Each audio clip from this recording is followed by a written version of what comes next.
करे। इससे जमींदाराना हक उनका ही होगा और जो हल चलाएगा जमीन तो उसी की होगी।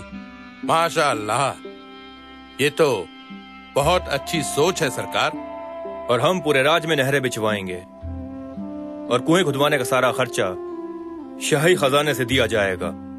लेकिन सिंह साहब, इसके लिए तो खजाने में पैसे की जरूरत है। यही तो, काश्तकार का रकबा बढ़ेगा, जमीन प्यासी नहीं रहेगी, इससे पैदावार भी बढ़ेगी और इस जमीन पर हम ज्यादा से ज्यादा लोगों को इकट्ठा कर सकते हैं। इससे सरकार और काश्तकार दोनों का फायदा है।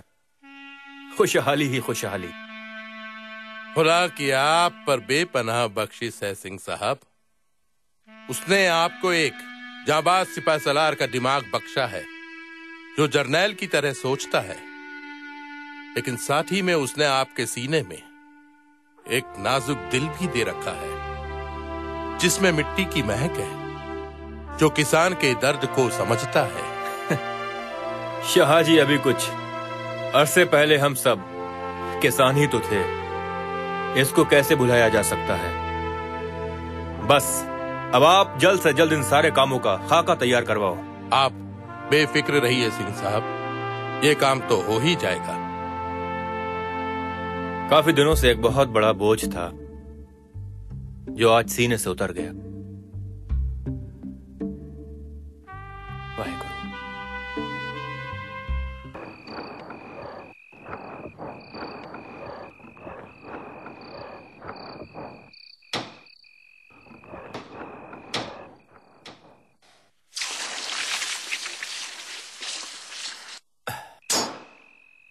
अब्बू, ओ अब्बू, क्या हर वक्त काम में लगे रहते हो? इधर आकर तो देखो क्या लेकर आया हूं मैं। ये भी पता नहीं अंदर क्या कर रही है। ये भी नहीं सोचती कि खाविंद इतने दिनों बाद घर आया है। कोई है भी यहाँ?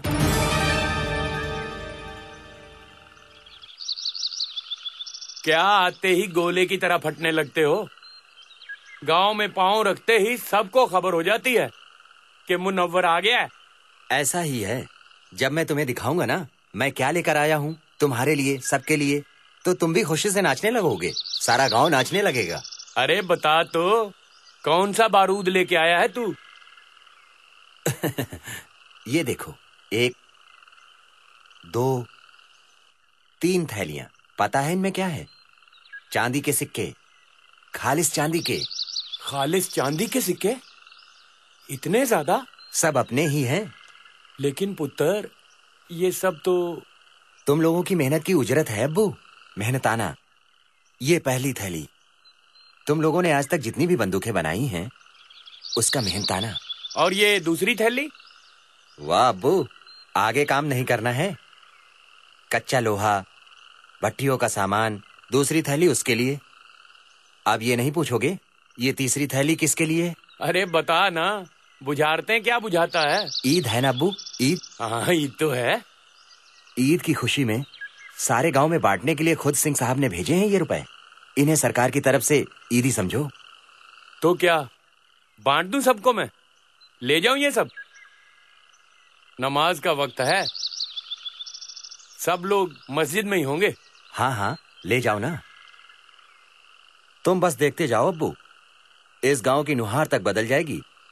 जन्नत बना दूंगा इस गांव को। पुत्र, मैं नमाज पढ़ के जरा देर से लौटूंगा, तू घर पर ही रहना। हाँ हाँ, तू चिंता मत करना अब्बू, आराम से जाना संभल करके।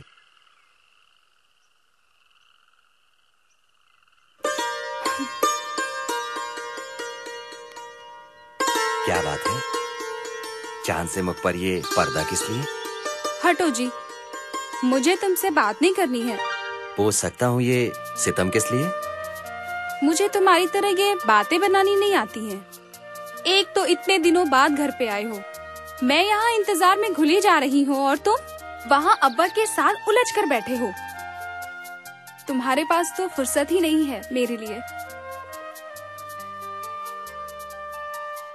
तुम भी कितनी भोली हो, इतना भी नहीं समझती हो कि वो सब तो इसलिए था कि कब अब्बा सारे पैसे लेकर बाहर जाएं, गांव में बांटने के लिए, और मुझे तुम्हारे साथ कुछ पल मिले तन्हाई में। सब कुछ अब्बा को दे दिया या कुछ बचा के रखा है मेरे लिए? जरा उधर मुंह घुमाओ तो।